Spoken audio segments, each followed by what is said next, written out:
Sveiki! Šis ir raidieraksts Arotbiedrība nākotne un sociālais dialogs Latvijā.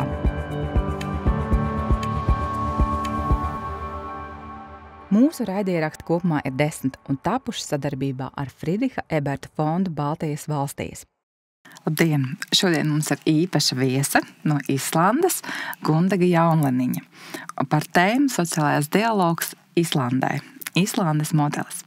Sveika, Gundaga! Kā tu jūties Latvijā? Paldies par uzaicinājumu. Es jūtos ļoti labi Latvijā. Man ir liels prieks vienmēr ierasties šeit un burvīga vasara ir burvīga un jā, kā vienmēr patīkami. Prieks redzēt tevi dzimtenē un runāt latviešu valodā par sociālo dialogu Latvijā un Islandē. Jo Islanda pieder pie Ziemeļvalstu loka un ir ar labām sociālā dialogu tradīcijām, kuras mēs labprāt attīstītu un daļu no tām īstenot arī Latvijā. Pastāst lūdzu sīkāk par Islandes modeli un kādi ir sociālā dialoga tradīcijas un pamati Islandē. Jā, tātad Islandes darba likumdošana nosaka to, ka visā valstī viss darba tirgus ir balstīts uz tā saucamā koplīguma pamata. Tas nozīmē to, ka visi darbņēmēji un devēji valstī slēdz koplīgums starp sevīm. 100% pārklājums, koplīguma pārklājums, tas ir lieliski. Latvijā 20%, tā kā doma ir pilnīgi skaidra un mums ir uz ko tiekties. 100% pārklājums Islandē. Nav slikti. Bet kā jūs līdz tam nonācāt? Tātad, ja ļoti sen atpakaļ, 931. gadā tika pieņemts darba likums vai likums par arotbiedrībām, kas nosaka to, ka viss darba tirgus tātad ir balstīts uz koplīgumiem un visiem darba devējiem ir jāveido koplīgums saviem darba ņēmējiem un to dara arotbiedrības. Un divpusējā dialogā arotbiedrības un darba devēji vienojas par labākiem noteikumiem, par darba laiku, par samaksu, par drošību darbā un citiem apstākļiem. Jā, tātad koplīgumā visi šie aspekti ir nolemti. Alga, kā alga tiek paaugstināta, tātad visas sociālās lietas arī, brīvdienas, bonusi un viss pārējais. Lieliski. Un vai jums ir kāds noteikts laiks, kad jūs sākat koplīguma pārunas, piemēram, katru gadu 1. martā, vai kāda ir šī struktūra sociālajam dialogam un pārunu būtība? Jā, tātad, kad koplīgums tiek lemts vai tiek atjaunots, tad vienmēr doma ir tāda un ideja ir tāda, ka koplīgumam ir jābūt gatavam pirms termiņa beigām. Pirms iepriekšējā koplīguma termiņa beigām, jā. Bet nevienmēr praksē tā notiek.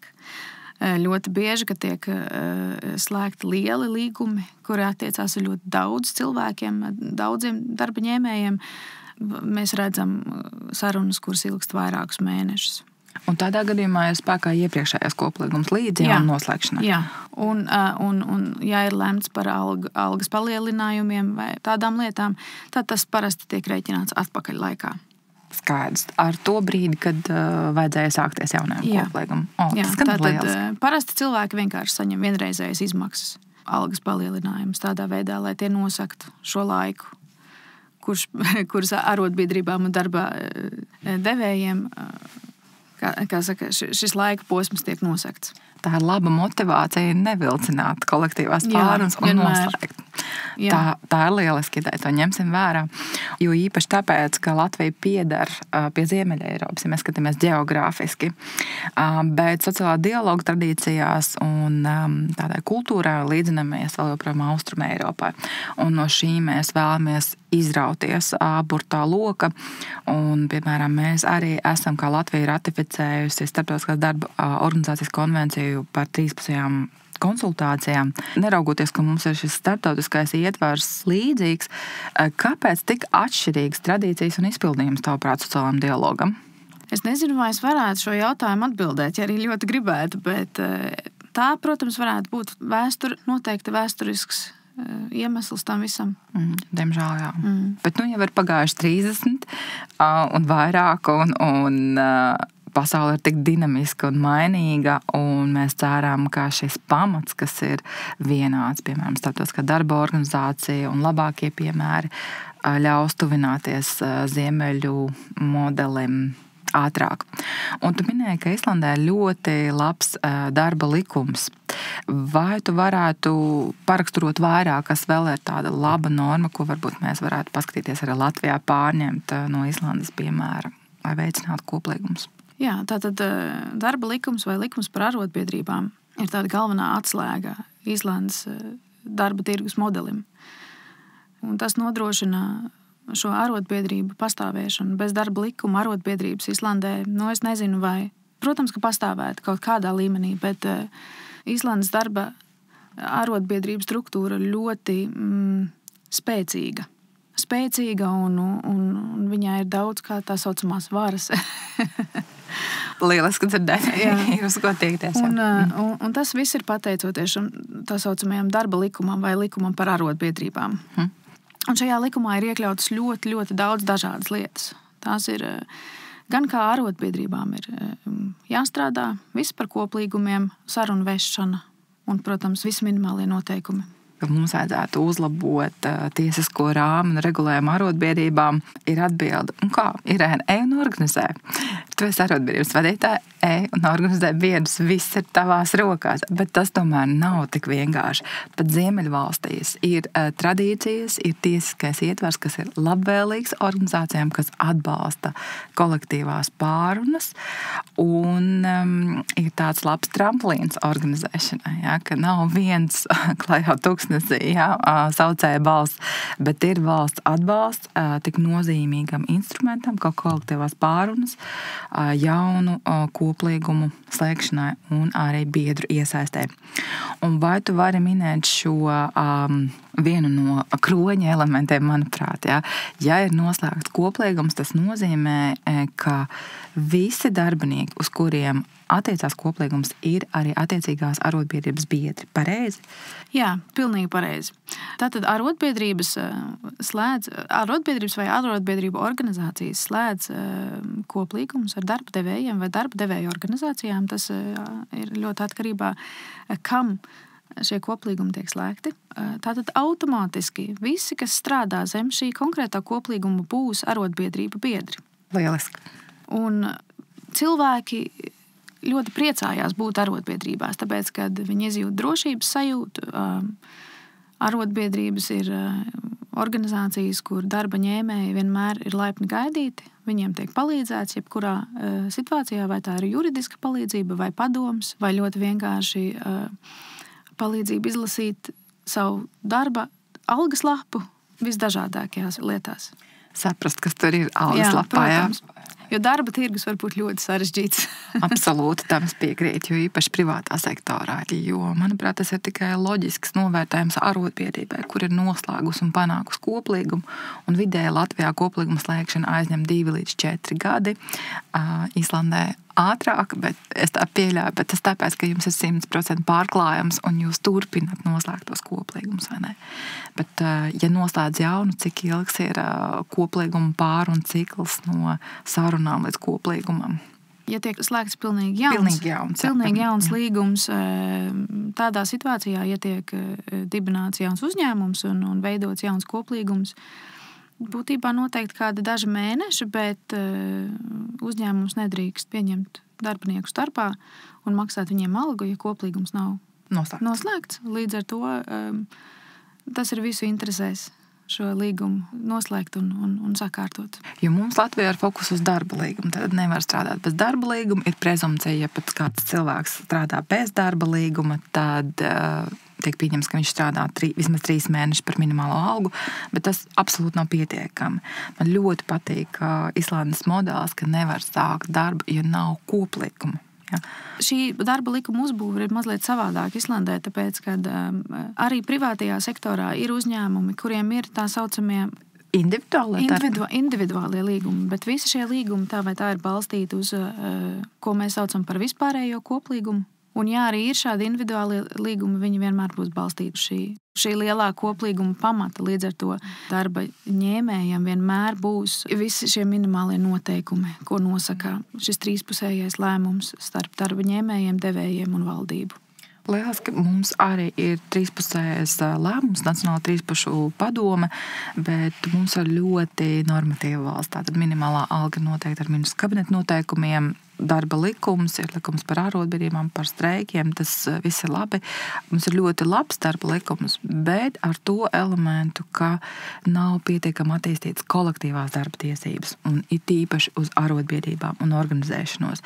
Ja mēs paskatāmies, darba devēji ir ļoti labi organizēti, vairāk kā 54%, bet darbinieki vidēji 10 līdz 13%, kas ir gandrīz 5 reizes mazāk. Un tad tas spēku disbalans kolektīvās pārrunās, diemžēl, atstāja savu iespaidu arī uz koplīgumiem, un mūsu koplīguma pārklājums ir 20%, bet Eiropas Arotbiedrību konfederācija norāda, ka jābūt vismaz 60%, ko mēs arī vēlētos panākt tuvāko 5 gadu laikā.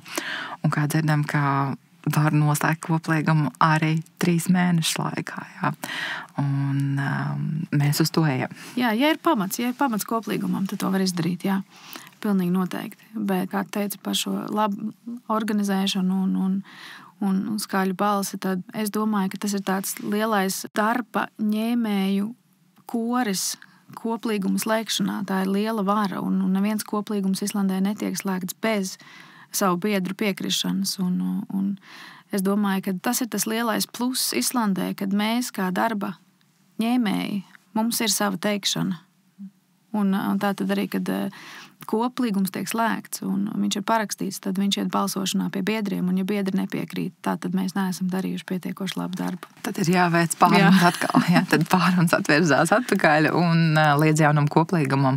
Protams, mums ir tas pats, mēs saņemam priekšlikums no darbiniekiem un virzam, bet tas vienmēr ir kompromiss, kur nākas atteikties no daudziem priekšlikumiem vai atlikt, ja neatteikties. Mēs saprotam arī šā brīža situāciju un arī mēs reiķinamies ar reālo spēku samēru. Un, protams, gribam aicināt darbiniekus iesaistīties vairāk ārotbiedrībās, atbalstīt ārotbiedrības un arī novērtēt šo koplīgumu lomu. Jo bieži mums, ja mēs pajautātu uz ielas, vai tu zini, kas ir koplīgums, varbūt kādi pāris cilvēki zinātu un varētu atbildēt precīzi. Jā. Mums tiešām ir vairāk jārunā par koplīgumiem, par šo fantastisko pozitīvo ietekmi uz darba tirgu, un ne tikai no darbinieku puses, arī no darba devēja puses, ka viņam ir lojāli, produktīvi darbinieki. Ja ar koplīgums mēs nedrīkstam streikot. Es pieļauju, ka Islandē tāpat, ja noslēgts koplīgums tiek pildīts, tad ir aizliegums streikot. Jā, streiki parasti notiek tieši tajā brīdī, kad ir koplīguma pārunas.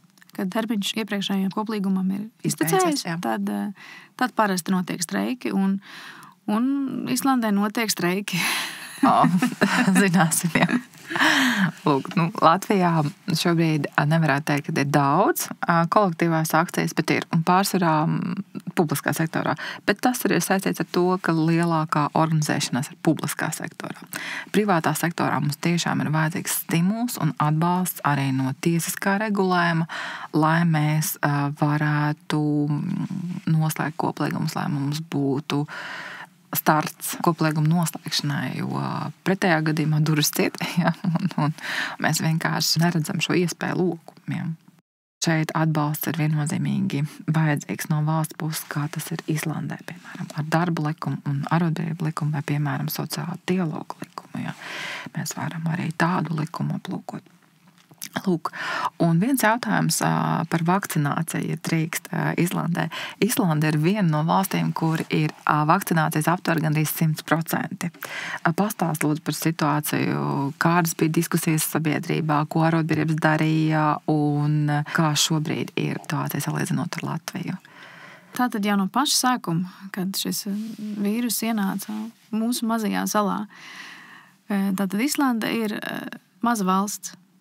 Un mēs kaut kā jau no paša sākuma, kad sākās visi ierobežojumi, visi cilvēki bija ļoti savienoti šajā cīņā ar vīrusu. Jā, un līdz ar to mēs nesaskārāmies ar problēmām tādā ziņā, ka cilvēki atteicās vakcinēties. Protams, bija un ir kādi, kur negrib, bet es kaut kā dzirdu daudz Eiropā, ka šī ir liela problēma, ka cilvēki atsakās vakcinēties, bet pie mums tas gāja ļoti labi. Mums bija ļoti labi izveidota sistēma, kā cilvēki tika aicināti un vakcinēti, un vēl joprojām notiek papildus vakcinācijas tiem, kuri vēlas. Tūlītās nākamnedēļ sāks vakcināt arī jauniešus no 15 gadiem. Tā ka jā, vakcinācijas process ir bijis ļoti veiksmīgs. Un mums nav nekādu tādu ierobežojumu, kā, teiksim, es redzu šeit Latvijā, kad prasa vakcinācijas certifikātu, lai tu varētu atrasties iekštelpās, kafejnīcās vai teātros. Mums šī problēma nav. Un sabiedrības imunizācija noritējusi veiksmīgi, un daži ierobežojumi ir, bet tas pieļauj vairāk skar iebraucējus. Jā, iekšējā situācija bija ļoti laba, bet momentā, kā atverās robežas, tā situācija mainās. Bet iekšēji, jā, cilvēki ir ļoti pozitīvi noskaņoti pret imunizāciju. Bet atvirzoties no šīs tēmas atpakaļ pie koplīgumiem un arotbiedrībām, kādi ir labākie arotbiedrību darbi Islandē un tādi tiešām spilgtākie piemēri, kurus tu labprāt pastāstīt mums? Tātad šobrīd, šajos pēdējos gados, Islandes arotbiedrības ļoti cīnās par vienlīdzību, par dzimumu vienlīdzību. Mēs cīnāmies par vienādu algu, par tādu pašu darbu. Mēs cīnāmies par ģimenes un darba tirgus apvienošanu. Mēs cīnāmies par darba nedēļas saīsināšanu. Un darba nedēļas saīsināšana tika iekļauta pēdējā koplīgumā, vispārējā koplīgumā 2019. gadā. Tātad mēs tiecamies uz būtībā sapnis ir 4 darba dienu nedēļa. Wow. Pagaidām ir tā, ka tas viss tiek darīts soļos, un darba nedēļa ir saīsināta par 1 stundu katru dienu. Vismaz tā mēs to mēģinam izdarīt. Tas ir ļoti atkarīgs, vai tas ir maiņu darbs vai darbs 9-5. Tas ir atkarībā no kāda koplīguma. Bet nedēļas saīsināšana ir iekļauta pilnīgi visos koplīgumos pašlaik valstī. Lieliski, bet man tāds papildus jautājums, kā tas atsaucās uz darba samaksu. Ja ir saīsināts darba laiks, vai tas skar arī darba samaksu vai ne? Nē. Neskar pilnīgi darba samaksu. Tas ir, kā saka, solis nākotnē, lai savienot labāk ģimenes dzīvi un darbu bez algas samazināšanas. Tas tiešām ir lielisks piemērs darba un ģimenes dzīves apvienošanai, un arī par dzimumu līdztiesību. Islanda tiešām ir viens no labākiem piemēriem, un gan attieksmē, gan atalgojumā, gan arī visur citur. Vai tu zini, vai ir arī tā saucamās rozā kvotas, piemēram, valdēs un padomēs un organizāciju vadībā, tieši lai veicinātu dzimumu līdztiesību? Jā. Tātad ir šīs kvotas, un lielajās valdēs tie ir 50-50%. Uzņēmumos, kuriem ir vairāk kā 25 darbinieki gadā, ir jābūt kā saka... paritātei. Jā, ir jābūt gatavai sēmai, kā viņi vēlas nākt un nodrošināt šo vienlīdzības sēmu savā uzņēmumā. Jā. Skaidrs. Piemēram, nevarētu arī arotbiedrību vadīt 2 vīrieši, piemēram, būtu jābūt sievietei un vīrieši. Jā. Un arī visās arotbiedrību komitejās, valdēs, pensiju fondos. Mēs gribam, lai visas šīs lomas tiktu dalītas 50-50 vīriešu un sieviešu. Runājot par jauniem cilvēkiem, kā piemēram dekrēta atvaļinājums, tātad mums ir obligāts dekrēta atvaļinājums tēvam un mātei vienlīdzīgi. Lieliski. Jā, jo dekrēta atvaļinājums ir 100% darba tirgus jautājums. Tā kā tas ir ļoti svarīgi arī darba devējiem. Zināt to, ka jaunu sievieti ņemot darbā, baidoties no tā, ka viņa būs dekrētā varbūt tās, kad 2-3 reizes nākamajos gados, pilnīgi tāds pats risks, ņemot darbā jaunu vīrieti. Tas gan ir labs aspekts, jā, un tas liek padomāt, jā, un vismaz šīs bāžas atkrīt, jā. Un tas tiešām ir liels solis priekšā Latvijai dzimuma līdztiesības un tādā ģimenes rūpju sadalas virzienā un ļoti apsveicami. Un viens no pēdējiem jautājumiem, drīzāk tavs novēlējums Latvijas arotbiedrībām, ko tu mums novēlētu, un lai mēs tiekam uz priekšu ātrāk Islandes un visu Ziemeļu valstu sociālā dialoga modeļu virzienā? Jā, to, ko es gribu novēlēt, ir daudz spēka un pacietības. Un lai izdodas panākt savus sapņus, un neviens sapnis nav nepiepildāms. lai izdodas. Ja arotbiedrība līderi tic to, ko viņi dara, un tic savam sapnim, un tic sapnim par labklājību saviem biedriem, tad tas viss izdosies. Ja arī tas paņems daudz gadus. Lieliski, lai piepildās, vēlam vislabāko veselību un laimi ģimenē un panākumus arotbiedrību darbā. Un tiešām vēlreiz paldies, ka tu atbrauc pie mums. Mēs esam ļoti priecīgi un pagodināti runāt par sociālo dialogu Latvijā, latviešu valodā un salīdzināt Islandes un Latvijas modeli. Paldies tev liels! Paldies par uzaicinājumu. Paldies! Paldies! Ja tev ir kāds pazīstams, kam liktos interesanti šī informācija, droši dalies. Piesako mūsu YouTube kanālam un ieskaties www.lsab.lv.